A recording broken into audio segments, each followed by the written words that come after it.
Hello everyone, বৈঠকি ইনস্টিটিউশনের official YouTube চ্যানেলে তোমাদের প্রত্যেককে আবারও স্বাগত জানাই। 9, 10, 11, 12 এসএলএসটি পরীক্ষা সমাপ্ত হয়ে গেছে। তোমাদের অনেকের পরীক্ষা খুব ভালো হয়েছিল এবং আমরা মডেল আনসার কিও দেখতে পেয়েছি। তোমরা অনেকেই উত্তর মিলিয়ে নিয়েছো, অনেকেরই বেশিরভাগ উত্তর ঠিক হচ্ছে। তাদেরকে অনেক অনেক শুভেচ্ছা জানাই আগামীর জন্য। কিন্তু এর পরবর্তী স্টেপ কি আছে? দেখো, একটা বিষয় তো আমাদের ছিল রিটেন এক্সাম, লিখিত পরীক্ষার জন্য 60 নম্বর। তুমি সেটাকে অনেকটা নাম্বার তুলে ফেলতে পারছো সেই জায়গায়, কিন্তু এর পরবর্তী যে স্টেপগুলো আছে সেগুলোও আমাদের ভীষণভাবে প্রয়োজন। কিন্তু এখানে শুধু 60 নাম্বারের বিষয় নয়। এ প্রসঙ্গে আমি তোমাদের আগেই বিষয়টা জানিয়েছিলাম যে লিখিত পরীক্ষা 60 নম্বর, একাডেমিকের 10 নম্বর, আবার একাডেমিকের মধ্যেই যেটা এক্সপিরিয়েন্সের নম্বর সেইটার সবটা নিয়েই কিন্তু এখানে কাট অফ তোমাদের যে মেরিট লিস্ট সেটা প্রকাশিত হবে। এই কথা অনেক আগেই আমি জানিয়েছিলাম, তোমরা অনেকেই অনেক রকম ভাবে সমালোচনা করেছিলে, আবার অনেকে আমাকে সমর্থন করেছিলে।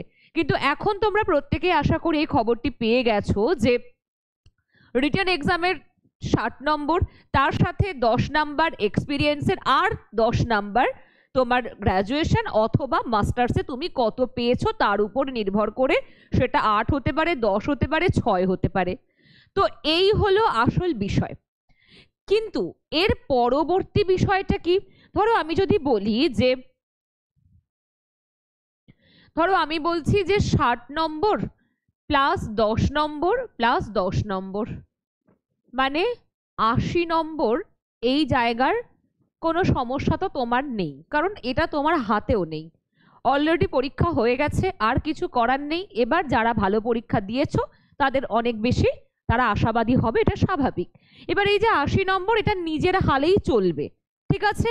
তুমি যেমন 60-এর মধ্যে 55 পেলে অথবা 52 পেলে, তারপর তোমার একাডেমিকের যেটা এডুকেশনাল যে জায়গাটা, মানে তোমার গ্র্যাজুয়েশন বা মাস্টার্সে কত নাম্বার আছে তার ভিত্তিতে তোমার এখানে যোগ হবে। তারপর 10 নাম্বার যেটা এক্সপিরিয়েন্সের আছে, সেটা যাদের এক্সপিরিয়েন্স থাকবে তারা ওই নাম্বারটা পাচ্ছে। কিন্তু এর পরবর্তী জায়গা, ধরো আমাদের তো মোট 100 এই নাম্বারটা গোল, তাই তো? লক্ষ্য তো 100 নাম্বার। এবার এই যে 80 নাম্বার, বাকি থাকছে আমাদের 20 নাম্বার। এই 20 নাম্বারের 10 হচ্ছে ইন্টারভিউ আর 10 হচ্ছে ডেমনস্ট্রেশন। একটা ইন্টারভিউ আর একটা ডেমো, আমি এভাবে লিখলাম। সুতরাং ইন্টারভিউয়ের 10 আর ডেমনস্ট্রেশনের 10। এবার এই নিয়ে তোমাদের মনের মধ্যে প্রবল সংশয়। দেখো, আমি সবার আগে একটা কথা ক্লিয়ার করছি, সেটা হলো ইন্টারভিউটা এমন কিছু বিষয় নয় বা ডেমনস্ট্রেশন এমন কিছু বিষয় নয় যে প্রচণ্ড ভয় পেতে হবে। দেখো, প্রথমেই যে বিষয়টা আমি তোমাদেরকে বলবো, ইন্টারভিউ ডেমনস্ট্রেশন অবশ্যই গুরুত্বপূর্ণ একটা জায়গা, কিন্তু এটার মানে এই নয় যে ইন্টারভিউ একটা ভীষণ ভয়ানক কিছু জিনিস। কারণ ইন্টারভিউ ব্যাপারটা খুবই সাধারণই বিষয়। অনেকের আমি দেখছিলাম যে অনেক জায়গায় অনেক মানুষজন ইন্টারভিউ ব্যাপারটাকে এমন করে প্রচার করছেন যেটার মধ্যে দিয়ে হয়তো যারা সত্যিই এই যে চাকরি প্রার্থী যারা পরীক্ষা দিয়েছে, পরীক্ষার্থীদের মনে সত্যিই একটা অদ্ভুত ভয়ের তৈরি হবেই। কারণ কি, যে এত বড় করে দেখানোর কিছু ব্যাপার নয়। কিন্তু হ্যাঁ, তাহলে কি ব্যাপার? ব্যাপারটা হচ্ছে ওয়েটা। এই ওয়েটা হচ্ছে বিষয়, যে কি পন্থায় তোমাকে এই জায়গাটা ঠিকভাবে এগিয়ে যেতে হবে সেটা। কিন্তু আমি আবারও বলছি যে ইন্টারভিউ এমন কোনো ভয়ের বিষয় নয়, কারণ সাবজেক্ট তোমার, ডেমনস্ট্রেশনেও সাবজেক্ট তোমার, সমস্ত কিছুই তোমার হাতের মধ্যে আছে। সুতরাং সেই জায়গা থেকে এত ভয় পাওয়ার কিচ্ছু কারণ নেই।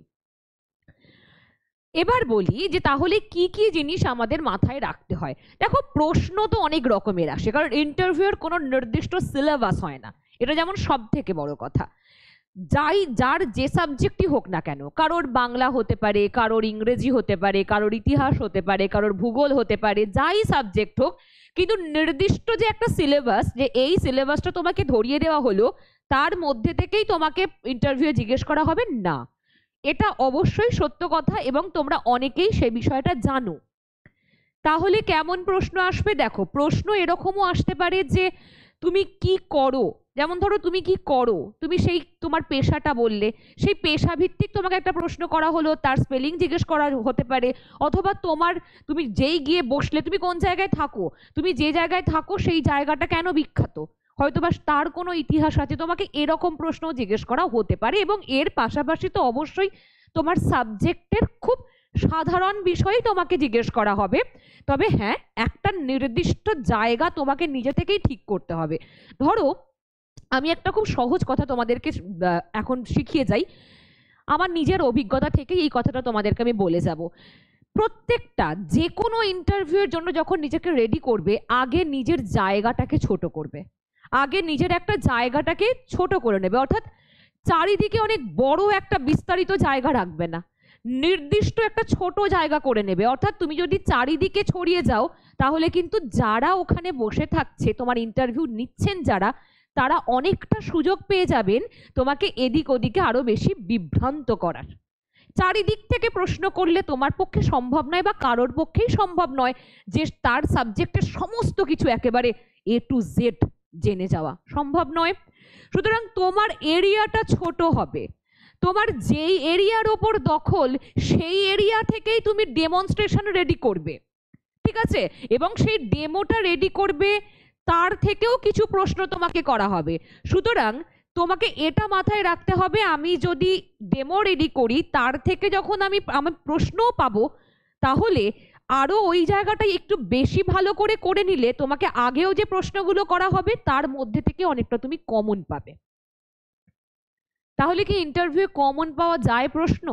দেখো বিষয়টা হচ্ছে যে প্রশ্ন তো তোমাকে কেউ 10টা দিয়ে দেবে না, দিয়ে কেউ বলবে না যে এই প্রশ্নগুলোই আসবে। সেটা যদি কেউ বলে দেয়, সেটার হচ্ছে অন্য পন্থা আছে। তো যে কারণে আগের বারে ক্যান্সেল হয়েছিল, সেটা তো নিশ্চয়ই সম্ভব নয়। এবারে তাহলে কি হবে? যেটা হবে সেটা হলো যে নির্দিষ্ট যে প্রশ্নগুলো আসার সম্ভাবনা থাকে, যে টাইপের প্রশ্ন আসে, সেইগুলো সম্পর্কে তোমাকে অবগত করে দেওয়াটাই কিন্তু বৈঠকির কাজ। তোমাকে সেগুলো জানিয়ে দেওয়া হবে যে কি কি রকম ভাবে তুমি ইন্টারভিউয়ের জন্য রেডি করবে নিজেকে, কিভাবে তুমি ডেমোটা দিলে অনেক বেশি আকর্ষণীয় হবে। দেখো ডেমনস্ট্রেশন তোমার সাবজেক্টের বিষয়ে তুমি ইজিলি হয়তো দিতে পারবে, কিন্তু খুব কম সময় থাকে, সময়টা খুব কম থাকে। মানে ধরো 5 মিনিট ম্যাক্সিমাম তোমাকে টাইম দিতে পারে, কিন্তু তার আগেও তোমার শুনতে শুনতে 2 থেকে 3 মিনিটের মধ্যেই তোমাকে থামিয়ে দেওয়া হবে। সুতরাং বোর্ডের মধ্যে তুমি যে টপিকটা লিখছো, তুমি যে টপিকে পড়াচ্ছ ধরো, সেটার নামটা তুমি লিখছো ওখানে বোর্ডের মধ্যে লিখবে, তারপরে তুমি বলবে, এটারও একটা পন্থা আছে। ধরো আমি ধরো শুধু লিখছি, ঠিক আছে, আমি এখানে শুধু কিছু একটা লিখে যাচ্ছি, আমি মুখে কোনো কথা বলছি না, আমার সেটা বেশ কিছু সেকেন্ড টাইম লাগছে, ধরো না আমার 30 সেকেন্ড 40 সেকেন্ড 50 সেকেন্ড সময় লাগছে, আমি শুধু লিখে যাচ্ছি, শুধু এরকম ভাবে লিখে যাচ্ছি। তখন ওই যে 30 সেকেন্ড বা 40 সেকেন্ড যারা তোমার ইন্টারভিউ নিচ্ছেন, সেই সমস্ত অধ্যাপককে বড্ড বেশি বিব্রত করে। কারণ কি, ওই সময়টা পুরো স্তব্ধ হয়ে যায় সবকিছু। তাই চেষ্টা করতে হবে আমাদের কি, যেরকম আমি বোর্ড ইউজ করছি তার সঙ্গে সঙ্গে আমি মুখে বিষয়টাকে কেমন করে উপস্থাপন করব। এবার তারপর তো তোমার টপিক লেখা হলো, তারপর তুমি সামনে দাঁড়িয়ে কিভাবে উপস্থাপন করবে সেগুলো অবশ্যই তোমাকে সমস্ত রকম ভাবে বৈঠকি শেখাবে। আর আমি তোমাদের আগেও বলেছি, সমস্ত যাদের সামনে তোমরা ইন্টারভিউ দেবে, ডেমনস্ট্রেশন দেবে, তারা প্রত্যেকেই সরকারি কলেজের অ্যাসিস্ট্যান্ট প্রফেসর অথবা অ্যাসোসিয়েট প্রফেসর, কলেজ ইউনিভার্সিটির, যারা বেসিক্যালি এই আমরা দেখি কি যে সমস্ত অধ্যাপকরাই ইন্টারভিউ নিতে যান। সুতরাং তাদেরই মতো করে তো তোমরা যাতে তাদের সামনে যেমন ভাবে ইন্টারভিউ দেবে সেরকম একেবারে রিয়েল এক্সপিরিয়েন্সটা হয়, সেটার চেষ্টাই কিন্তু বৈঠকি করছে, এবং সেটা তোমরা তাদের মধ্য দিয়েই পাবে। অলরেডি একটা ফ্রি ডেমো ক্লাস তোমাদের জন্য আসছে, সেখানে এলেই তোমরা আশা করি দেখতে পেয়ে যাবে বিষয়টা। এরপর দেখো, ধরো তোমাকে কিছু একটা প্রশ্ন করা হয়েছে, তুমি অতিরিক্ত উত্তর দিতে যাবে না, খুব লিমিটে, অর্থাৎ তোমাকে সীমারেখাটা নির্ধারণ করতে হবে। এই সীমারেখার থেকে তুমি যদি অতিরিক্ত বেশি বেরিয়ে যাও, সেক্ষেত্রেও তোমার মুশকিল আছে, কারণ তুমি যে কথাটাই বলবে মনে রাখতে হবে তোমাকে, সেখান থেকে আবার দ্বিতীয় প্রশ্নটা চলে আসতে পারে। এটা 1 নাম্বার। আর একটা বিষয় কি, আমাদের যেটা মোটামুটি আমি এটা এটা বলার অবকাশ রাখে না যে কি পোশাক পরে যাবে বা কিভাবে যাবে, এগুলো তোমরা প্রত্যেকেই জানো, কারণ আগামী শিক্ষক হতে তোমরা চলেছো। সুতরাং এটুকু তো সেন্স প্রত্যেকের মধ্যেই আছে, এগুলো বলার কোনো প্রয়োজন আছে বলে আমার মনে হয় না। তবে যেটুকু ফর্মাল যে পোশাক সেগুলোই পরে যেতে হয়, আশা করি প্রত্যেকে এটা জানো। আরেকটা কেমন প্রশ্ন আসার সম্ভাবনা থাকে দেখো, যারা 9-10-এ আছো তাদের একটা কোনো সিচুয়েশন যখন বলে দেয়া হবে, 9-10-11-12 সকলের ক্ষেত্রেই বলছি, ধরো একটা স্কুল সেখানে অনেক বাচ্চা বাচ্চা ছেলেমেয়েরা পড়াশোনা করে, তো তাদেরকে নিয়ে একটা সিচুয়েশন কিছু তোমাকে বলে দেওয়া হলো, সেই সিচুয়েশনটাকে তুমি ওখানে থাকলে উপস্থিত কিভাবে হ্যান্ডেল করতে, এরকম প্রশ্ন তোমাদের জন্য থাকে। তারপরে ধরো মিড ডে মিল সম্পর্কিত প্রশ্ন থাকে, যে এই রকম হলে কি করবেন, ওরকম হলে কি করবেন, এরকম প্রশ্নও থাকবে। ছেলেদের জন্য কিছুটা অন্যরকম প্রশ্ন, আবার মহিলাদের জন্য কিছুটা অন্যরকম প্রশ্ন থাকে, এটা তো সকলেই জানো। সুতরাং এই টাইপেরই প্রশ্ন থাকবে, এর পাশাপাশি সাবজেক্টের প্রশ্ন থাকবে, এবং পেডাগজিক্যাল কিছু কিছু প্রশ্ন থাকে, যেমন যখন তোমরা বিএড করেছো, বিএড এর সময় অলরেডি পড়েছো, সেই পেডাগজিক্যাল জায়গা থেকেও কিছু কিছু প্রশ্ন তোমাদের রাখা হয়। আশা করি সেগুলো প্রত্যেকে পারবে, এবং বৈঠকি ইনস্টিটিউশন তোমাদের এই বিষয়টিকেও শেখাবে যে কিরকম টাইপের প্রশ্ন আসবে, কিরকম আসতে পারে, তার সমগ্র স্যাম্পল পেপার তোমাদেরকে দেয়া হবে যে এই টাইপের প্রশ্ন আসতে পারে, নিজেকে এরকম ভাবে তৈরি করতে হবে, আর ডেমো দেওয়ার সময় কি কি জিনিস মাথায় রাখতে হবে। এবার দেখো একটা বিষয় কি, যে ডেমো যখন তুমি দিচ্ছ, খুব সহজ বিষয় যে তোমার অলরেডি পরীক্ষা দেওয়া হয়ে গেছে, তোমার 60 নম্বরের পরীক্ষা দেওয়া হয়ে গেছে, এবার তোমাকে একটা ছোট্ট জিনিস, মানে ধরো টপিকটা শুধু ছোট নয়, টপিকটা যেরকম হয় সেরকমই টপিক, কিন্তু সেটাকে খুব ছোট করে কম সময়ের মধ্যে আকর্ষণীয় করে তুলতে হবে, যাতে ওখানে যারা থাকছেন তারা তোমার এই ডেমোটা যেটা তুমি দিচ্ছ সেটা শুনতে আগ্রহ বোধ করেন। এটা সব থেকে বড় বিষয়। তাই ওই অল্প সময়ের মধ্যে ডেমোটাকে কিভাবে তুমি বলবে, মানে খুব কম সময়ে যেন তোমার অনেকটা পোর্শন চলে আসে, তাহলে আমাকে নিশ্চয়ই খুব ট্রিকি কিছু শব্দ ব্যবহার করতে হবে। অতিরিক্ত বগলে হবে না, অতিরিক্ত বগলে তাহলে সময় পেরিয়ে যাবে, কিন্তু আমি আসল আমার যে টপিকের ভিতরটাতেই ঢুকতে পারবো না। তাই সেগুলোও তোমাকে শিখতে হবে, একটু শিখতে হবেই।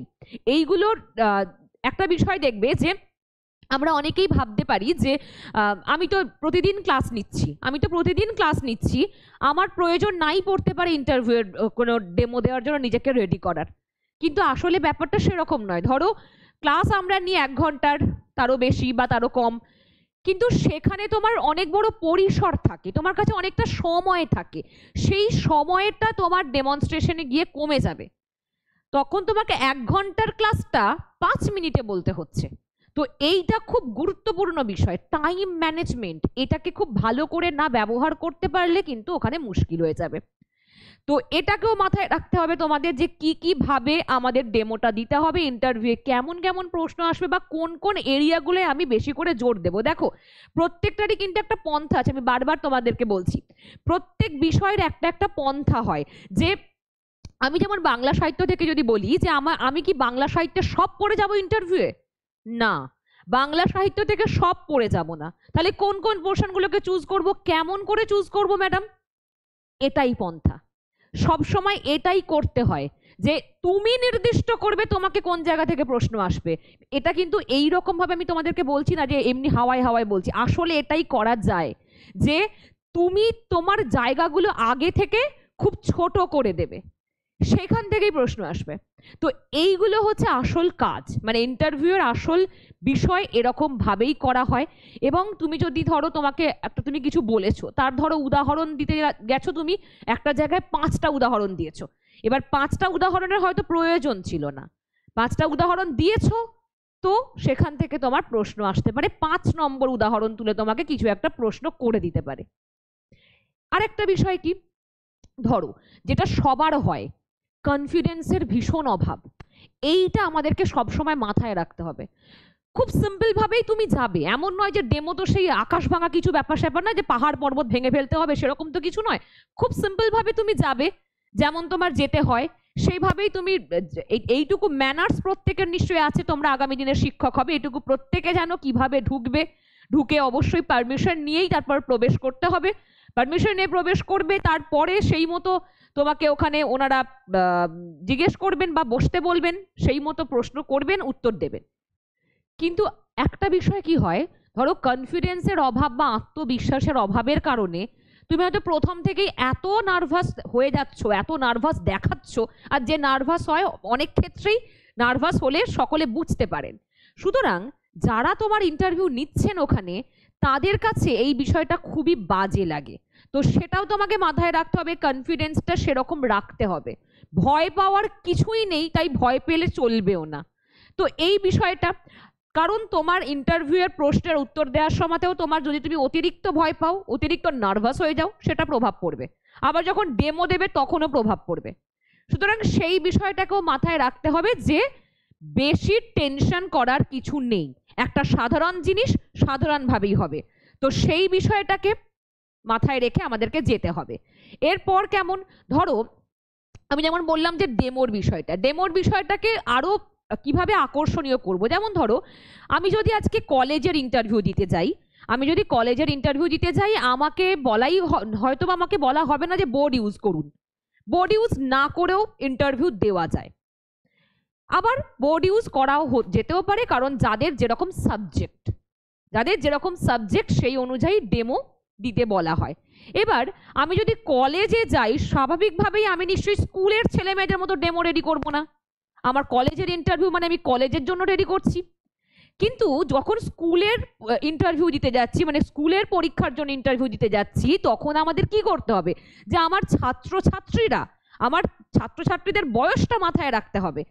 এই ছাত্রছাত্রী মানে 9, 10, 11, 12 এই বয়সের ছাত্রছাত্রীদের কাছে কিভাবে আমি অনেক বেশি সাবলীলভাবে তাদেরকে বিষয়টাকে বোঝাতে পারছি, তাদের মধ্যে প্রবেশ করাতে পারছি, সেটা গুরুত্বপূর্ণ। সুতরাং এটাও আমাদের মনে রাখতে হবে, কারণ যেই স্ট্যান্ডার্ডের যেটা হবে, 9, 10, 11, 12 এর ছেলে মেয়েদের মনস্তত্ত্ব বুঝে আমাকে ডেমো দেওয়ার ক্ষেত্রে সেটাকে মাথায় রাখতে হবে, যে যাতে করে ওই বয়সটা 9, 10, 11, 12 এর ছেলে মেয়েরা কেমন হয়, তাদের পড়াশোনা থেকে অনেকটা তারা ডিস্ট্রাক্টেড হয়ে যায়। তো তাদের সেটা মাথায় রাখতে হবে যে যাতে তাদেরকে আমি যখন পড়াচ্ছি সেটা যাতে না হতে পারে। তো এটাও কিন্তু ইন্টারভিউ বোর্ডে তারা দেখেন, মানে ডেমনস্ট্রেশন যখন তুমি রেডি করছো তখন তোমার কাছ থেকে এটাও দেখা হবে। সুতরাং এই প্রত্যেকটা বিষয়কে ধরেই কিন্তু ইন্টারভিউ, ডেমনস্ট্রেশনে 10 নাম্বার, ইন্টারভিউ 10 নাম্বার, কিন্তু সমগ্রটাই আসলে ইন্টারভিউয়ের মধ্যেই ডেমো হয়, আলাদা করে ডেমো বলা হয়েছে, ঠিক আছে। তো সবটাই কিন্তু ইন্টারভিউ, প্রথম থেকে শেষ পর্যন্ত তোমাকে প্রশ্ন করা হবে, তুমি ডেমো দেওয়ার পরও তোমাকে 2-4টে প্রশ্ন করা হবে। তো এই প্রত্যেকটা প্রসেস, এইটার মধ্যেই তোমার 20 নাম্বার আছে। এবার এখন বিষয়, তুমি রিটেন এক্সামে ভালো নাম্বার পেয়েছো, তোমার একাডেমিক্সে 10-এ 10ও আছে হয়তো, কিন্তু ইন্টারভিউয়ে যদি তোমার থেকে কেউ ভালো ইন্টারভিউ দেয়, সে যদি এগিয়ে যায়, তোমার কিন্তু কিচ্ছু করার থাকবে না। এটাকে মাথায় রাখতে হবে যে ইন্টারভিউয়ে তুমি যখন যাচ্ছ 100% প্রিপারেশন নিয়ে যাও। একটা SLST পেয়েছো তো, হয়তো 1 বছর 2 বছর 3 বছর পর হতে পারে, কিন্তু এতটা ভালো নাম্বারটা পাওয়ার পর ইন্টারভিউটায় গাফিলতি করবে না কেউ। 100% প্রিপারেশন নিয়ে যাও, সবটা জেনে যাও, বারবার নিজেকে ইন্টারভিউ দাও, দিয়ে তারপরে যাও। তোমার 100% নিজের উপর আত্মবিশ্বাস তৈরি হয়ে যাবে এবং তুমি সমস্ত প্রশ্নের উত্তরও দিতে পারবে তখন। তো এইগুলো খুব ভালো করে মনে রাখবে। এরপর আরেকটা বিষয় তোমাদের বলে দিই যে প্রত্যেকটা প্রশ্ন তোমাদের যেমন আসবে সেগুলো রেডি করবেন আমাদের ইনস্টিটিউশনে যারা ইন্টারভিউ নিতে আসবেন সেই অধ্যাপকরা নিজেরা রেডি করে তোমাদেরকে দেবেন। সেই প্রশ্নগুলো তোমরা রেডি করবে, পড়বে, আবার নিজেরা তৈরিও করবে। এবং ইন্টারভিউ কখনোই অনলাইনে হয় না, ইন্টারভিউ অনলাইনে হওয়া সম্ভব নয়, তাই বৈঠকি ইনস্টিটিউশনে সমস্ত ইন্টারভিউ অফলাইনে হবে। যারা অফলাইনে ক্লাস করতে পারবেন তারাই এনরোল করবেন, কারণ অফলাইন ছাড়া ইন্টারভিউ হয় না, ওটা এফেক্টিভ হয় না। সুতরাং অফলাইনেই আপনাকে করতে হবে বা তোমাকে করতে হবে। তোমরা যারা এনরোল করবে সেটাকে মাথায় রেখে করবে। আরও একটা বিষয় যে সামনের রবিবার একটা ফ্রি ইন্টারভিউ সেশন সকলের জন্য রাখা হয়েছে। আপনারা চাইলে নিচে দেওয়া নম্বরে ফোন করে নিজেদের নাম এনরোল করে নিতে পারেন, এবং তোমরাও পারো, যারা আমাকে দেখছো এখন তারা প্রত্যেকে নিচে দেওয়া নাম্বারে ফোন করে নিজেদের নাম এনরোল করতে পারো। একেবারে যেরকম ইন্টারভিউ বোর্ড হয় সেই বোর্ডের মতোই, অর্থাৎ সেখানে যে সমস্ত শিক্ষকরা যেই ডেজিগনেশন নিয়ে থাকেন এখানেও সেই ডেজিগনেশনের শিক্ষকরাই থাকবেন, ঠিক আছে, মানে সেই ডেজিগনেশনের অধ্যাপকরাই থাকবেন। সুতরাং তাদের কাছ থেকে তোমরা সবটা ভালো করে জানতে পারবে। তাই একটাই ফ্রি সেশন তোমাদেরকে দেওয়া হচ্ছে। বিষয়টা কারণ এটার জন্যই যে এই ইন্টারভিউটা যেভাবে আমরা নিচ্ছি সেটা সকলকে দেখানো খুব দরকার, সেই জন্যই। কারণ হচ্ছে তোমরা অনেকেই ভাবতে পারো যে অফলাইন আমরা করছি, যারা যারা এনরোল করবো না তাহলে তারা হয়তো অনেক কিছু বলতে পারো বা ভাবতে পারো যে সবটাই হয়তো মুখে মুখে কিছু বলে গেছি। তাই ওই ফ্রি সেশনটা থাকছে, তোমরা এসে নিজেরা দেখে যাবে, ঠিক আছে। কেমন প্যাটার্ন হচ্ছে, কেমন প্রশ্ন রাখা হচ্ছে, ডেমনস্ট্রেশনের জন্য কি কি রকম ভাবে স্যার ম্যাডামরা বলছেন, তারা সকলে এই কথাগুলো বলে দেবেন যে তোমার ইন্টারভিউর কোথায় কোথায় সমস্যা আছে, তোমার কোথায় কোথায় দুর্বলতার তারা বুঝতে পেরেছেন, কোথায় আরো ইমপ্রুভ করতে হবে, সমস্ত রিভিউ তারা দিয়ে দেবেন। তো এইভাবে প্রত্যেকটা সেশন চলবে, যেমন ইন্টারভিউ হয় সেইভাবে। প্রত্যেকটা ক্লাস এই কারণেই অফলাইনে হবে, তোমাকে এখানে এসেই ডেমো দিতে হবে, তোমাকে এখানে সামনে দাঁড়িয়েই ইন্টারভিউর প্রশ্নকে ফেস করতে হবে, যেমন প্রশ্ন আসে তেমনই। এবার যদি কোনো প্রবলেম হয়, তোমার গেস্টার পশ্চারে কোনো রকম সমস্যা হয়তো যদি হচ্ছে, ধরো তুমি কিভাবে কথা বলছো, যদি সেটা দেখতে খারাপ লাগে বা শুনতে খারাপ লাগে বা সেটা বলা উচিত নয়, সেই সমস্ত বিষয়গুলো এখানে যে স্যার ম্যাডামরা থাকবেন তারা সূত্রে দেবেন, তোমাকে বলে দেবেন যে এই রকম শব্দটা তোমার ব্যবহার করা ঠিক হলো না। তবে আমার ব্যক্তিগতভাবে মনে হয় যে যেই বয়সে এখন তোমরা আছো সেই বয়সে এসে শব্দ ভুল ব্যবহার হয়তো খুব কম জনই করো, কারণ প্রত্যেকেই জানো যে একটা অফিসিয়াল জায়গায় কিরকম ভাবে শব্দ ব্যবহার করতে হয় বা কিভাবে কথা বলতে হয়, কিরকম উত্তর দিতে হয়, প্রত্যেকেই মোটামুটি জানো। সুতরাং এইভাবে চলবে প্রত্যেকটা সেশন। এবার কি আমি যেমন প্রথমেই বললাম যে একটা ফ্রি সেশন তোমাদের জন্য রাখা হবে, কিন্তু বাকিগুলো কেন বলছি না সেটা বলে দিই। তার কারণ হলো যে দেখো আমরা ইন্টারভিউর এই সেশন এগুলো আমরা ইউটিউবে দিতেই পারি, কিন্তু বিষয়টা হচ্ছে এটা খুব কনফিডেন্সিয়াল, আর এখানে না কেউ কাউকে 1 ইঞ্চি জায়গা ছাড়তে চায় না। কারণ ধরো সব কিছু তার ক্লিয়ার হয়ে গেছে, তার কাট অফ উঠেছে, তার নামও এসে গেছে, তার শুধু ইন্টারভিউয়ের ডাক এসে গেছে, শুধু সময়টা আসার অপেক্ষায়। সুতরাং এটা ভীষণ কনফিডেন্সিয়াল জায়গা হয়, কেউ কাউকেই তো চাইবে না যে আমার জন্য তার জন্য আমার জায়গাটা চলে যাক। তাই সে যখন নিজে এনরোল করবে তার নিজেরও এইটুকু অধিকার থাকবে যে অন্তত আমাদেরকেই শুধু এটা প্রোভাইড করবেন আপনারা, অন্য কাউকে করবেন না। তো সেই জন্যই তাদের কথা ভেবেই আমাদেরকে এটা করতে হচ্ছে, আমরা করতে বাধ্য। তাই একটা ফ্রি সেশন থাকছে সামনের রবিবার, বাকিগুলো পেড সেশন থাকবে। তোমরা আপনারা যারা মনে করছেন নিজেদেরকে একবার যাচাই করে নেবেন তারা অবশ্যই নাম এনরোল করে নিতে পারেন। এছাড়াও সকলের সুবিধার জন্য শনিবার অথবা রবিবার অফলাইনে ইন্টারভিউগুলো অ্যারেঞ্জ করা হবে সকলের সুবিধার জন্য, এবং অনেকেরই অনেক কাজ থাকে, অনেকে কর্মরত, তাদের প্রত্যেকের কথা মাথায় রেখে শনিবার রবিবার সেশনগুলো করা হচ্ছে। ওকে, এরপর কয়েকটা কথা বলে দিই এবার, সেটা হচ্ছে যে তোমরা কি কি সাবজেক্ট এখানে পাবে সেটা বলি। দেখো আর্টসের ক্ষেত্রে তোমরা জানোই যে বাংলা, ইংরেজি, ইতিহাস, ভূগোল, এডুকেশন, এবং সায়েন্সের ক্ষেত্রে লাইফ সায়েন্স, ফিজিক্যাল সায়েন্স, এই সাবজেক্টগুলো অ্যাভেলেবেল আছে। তোমাদের যাদের এই সাবজেক্টগুলো আছে তারা অবশ্যই এনরোল করো। এর পাশাপাশি আরেকটা বিষয়, দেখো তোমরা যেটা বলছো যে আমাকে আজকেই ফোন করেছিলে, এডুকেশনের একটি ছেলে ফোন করেছিলে আমাকে, সে আমাদের এসএলএসটির পেড স্টুডেন্টই ছিল। তো সে আমাকে জিজ্ঞেস করছিল যে ম্যাডাম কত কাট অফ উঠলে আমি মানে কত কাট অফ উঠতে পারে। আমি তখন তাকে জিজ্ঞেস করলাম যে তোমার কত কাট অফ, তোমার কত নাম্বার উঠছে মিলিয়ে দেখেছো? তখন সে তার মতো একটা নাম্বার বললো আমাকে যথারীতি। এবার প্রচুর ভালোর মধ্যে ধরো এরকম হয় যে 52, 53, 54, 55, 56, 57 পর্যন্ত নাম্বার শুনেছি, 58 পর্যন্ত নাম্বার শুনেছি। কিন্তু এটাও তো ঠিক যে 50-এর ঊর্ধ্ব যেমন এত বেশি নাম্বার উঠেছে পেয়েছে অনেকেই, তেমন 50-এর নিচেও তো 2-4 জন পাবেই, পেয়েছে।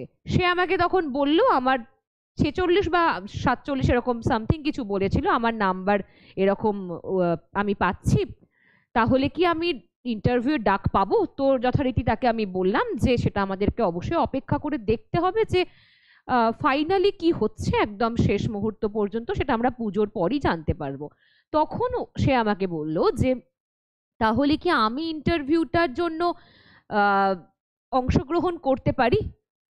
তা এই রকম সিচুয়েশন যাদের, প্রচুর জন আছো যারা ফোন করে জিজ্ঞেস করছো যে আমি তো ইন্টারভিউ নিতে চাইছি কিন্তু আমি কি আদৌ ইন্টারভিউ ডাকটা পাবো?